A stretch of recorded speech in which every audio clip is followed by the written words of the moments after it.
What? What? What the hell is this? Harumph.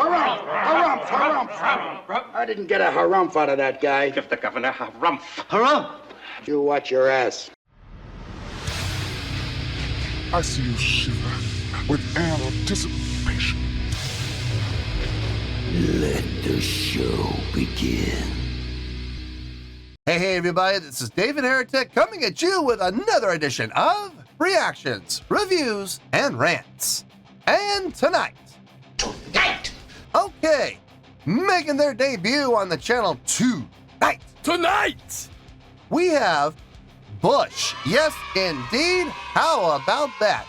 Bush making their debut on the channel. Bush. We've got Bush! Before we go any further, for those of you who are feeling inclined to doing all of the clicks and the likes and the bibbity-boobity bop, do me a favor before you do all that stuff. Please watch the whole video first, okay? Give me a chance to actually earn those clicks and likes. Now, after the video's done, if you still feel like doing all those clicks and likes, then by all means, feel free to click away. This comes as a request from Jacob Distel, and Jacob wanted to see me react to this song by Bush called Greedy Fly. Now, have I heard this song before? No, I have not. To the best of my knowledge, this does not resonate with me in any way, shape, or form. However, there's always a possibility I may have heard the song in passing and I just don't realize it. So as always, if I start listening to the song and I suddenly go, wait a second, I've heard this song before, I'll let you know. That's the truth. You know me, I'm gonna be honest with you guys. Let's see, this was posted by Listening Party, okay? And the video has 207,000 views. It'll get you there. Other than that, there's really nothing else left to say. Link to the original video will be down below in the video description for your viewing pleasure at your leisure. Let's get started. What do you say? Are you ready? Are you ready? Because here we go. All right, here we go. Bush, Greedy Fly, HQ. Cool. All right, let's do this. All right, boy, let's do this.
That's interesting. The placement of the chordal change, it's changing.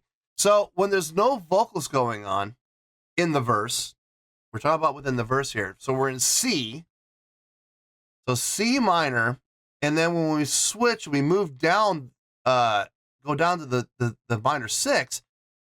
When there's no vocals going on, the change happens on the downbeat of 4. So 1 and 2 and 3 and 4 and 1 and 2 and 3 and 4.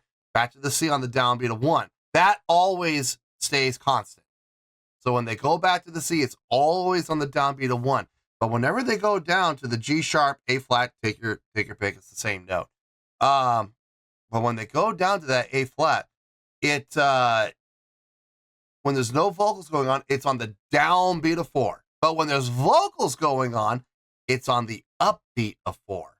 So without vocals, 1 and 2 and 3 and 4 and 1 and 2 and 3 and 4 and 1 and 2 and 3 and 4 and 1 and 2 and 3 and 4. But if there's vocals going on, it's 1 and 2 and 3 and 4 and 1 and 2 and 3 and 4 and 1 and 2 and 3 and 4 and 1 and 2. That's interesting. I wonder why. Maybe it's just to create that little bit of a differential. It's very possible. That's pretty cool. That is pretty cool. Usually bands will stick with one riff and that's it. You know, same pattern, start to finish all the way through. That's interesting. Huh. Okay. I mean, the chordal progression itself isn't that impressive. I mean, it's literally, you know, from the root down, you know, to the minor six, but it's how it's being done that's really kind of catching my ear more than anything. The usage of dissonance, I like it because it resolves every single time. And relatively quickly, too. It doesn't stay dissonant for long. So, pleasing to the ear, I like that.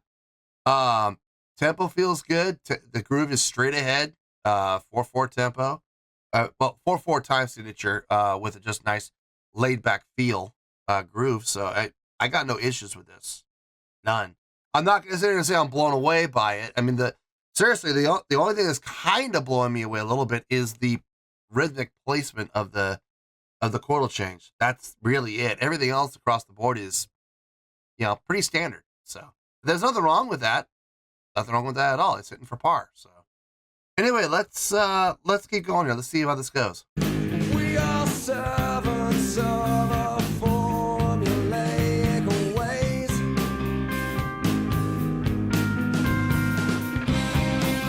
I'm screaming daisies from 14 miles away. I got my own time. Got it all today. Made of your mind. Need some help. Find this mind. APG.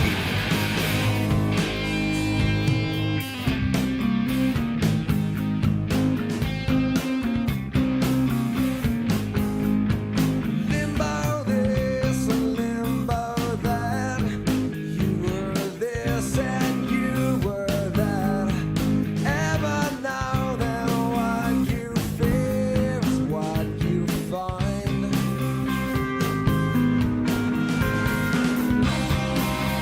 This Indian summer, I sign my life away.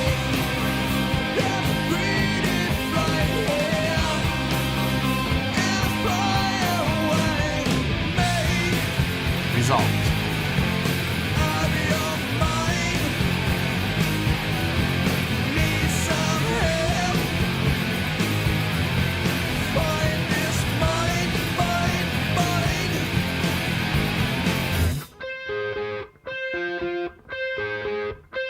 Made Okay. your mind. Need some help. Different. Find this mind.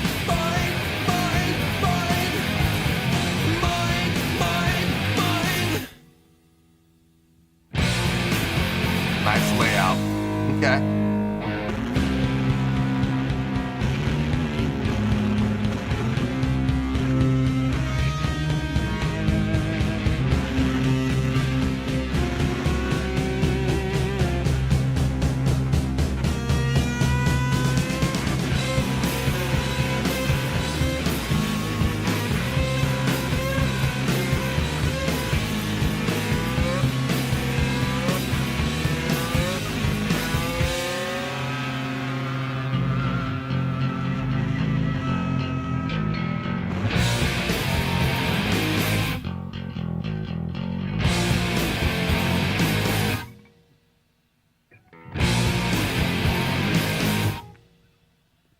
It's all from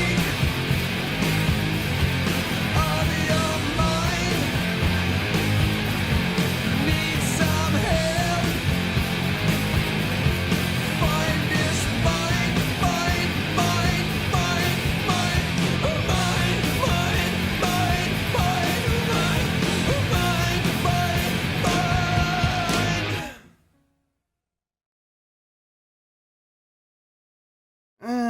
I mean, there were things I liked. For the most part, I liked everything I heard. There was a couple of things that I don't think I disliked it. It just left me scratching my head a little bit.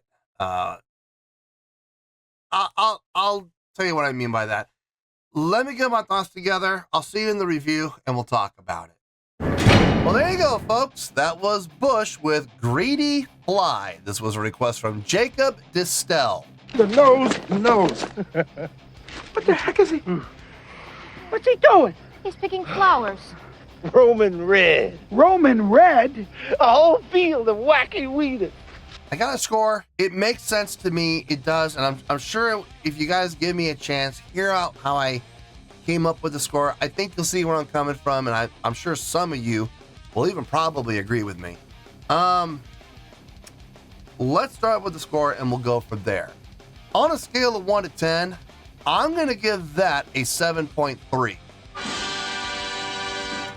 Yep, 7.3. I feel good about that score.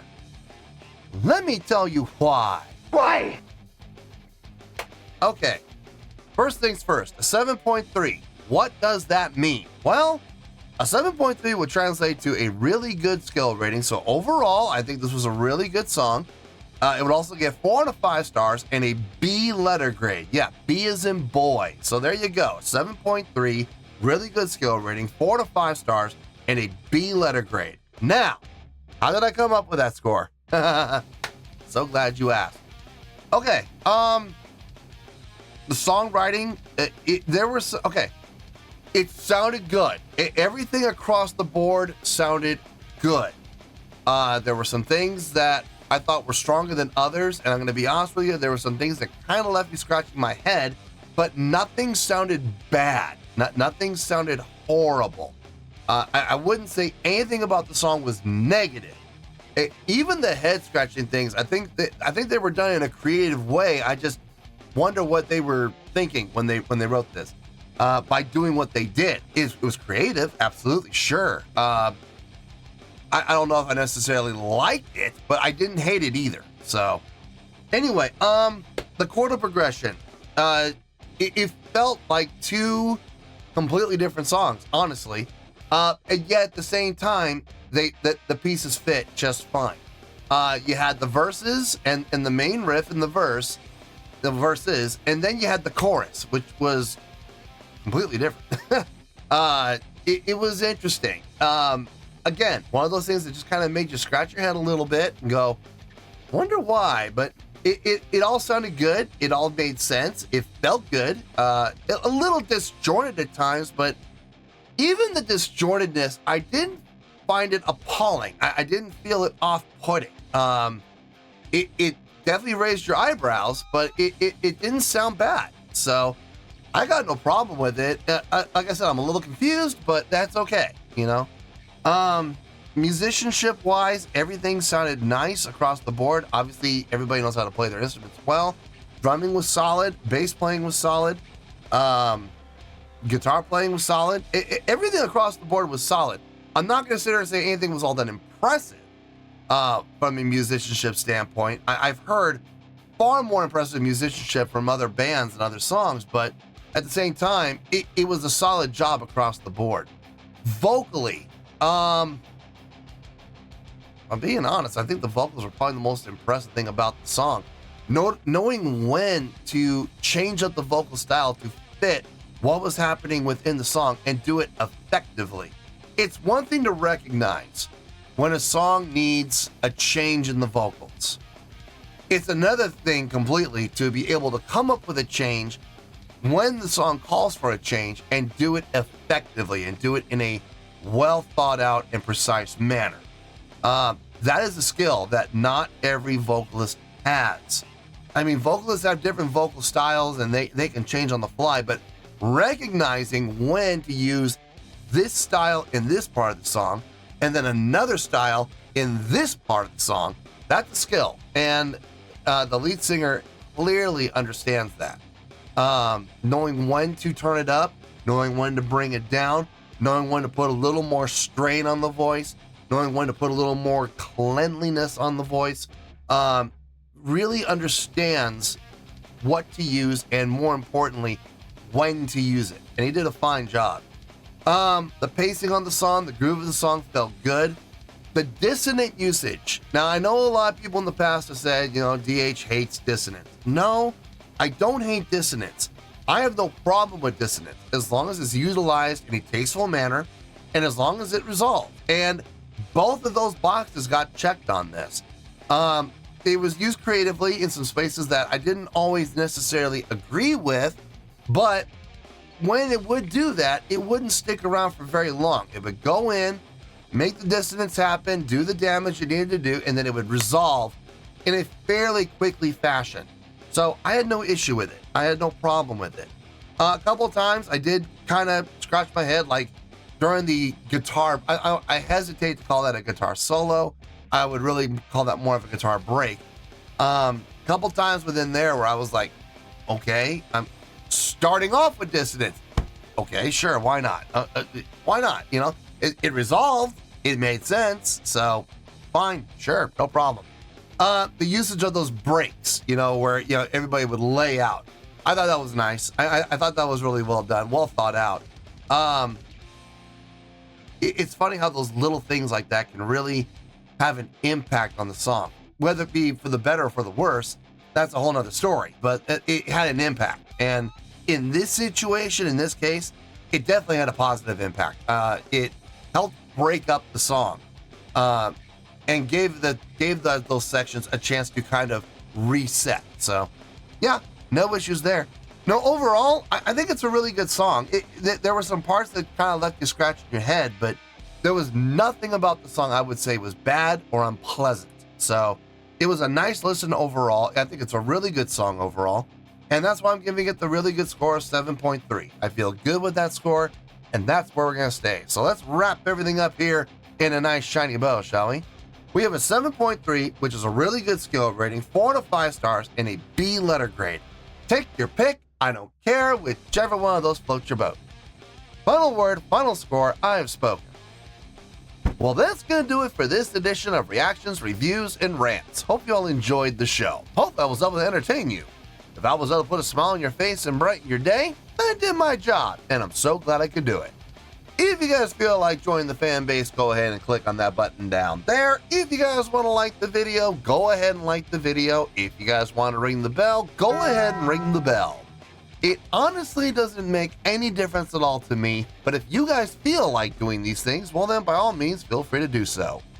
Well, that's going to do it for the night, folks. Thank you very much for watching, and as always, this is David Heretic signing off, reminding you to stay fabulous and support each other. Later. Peace.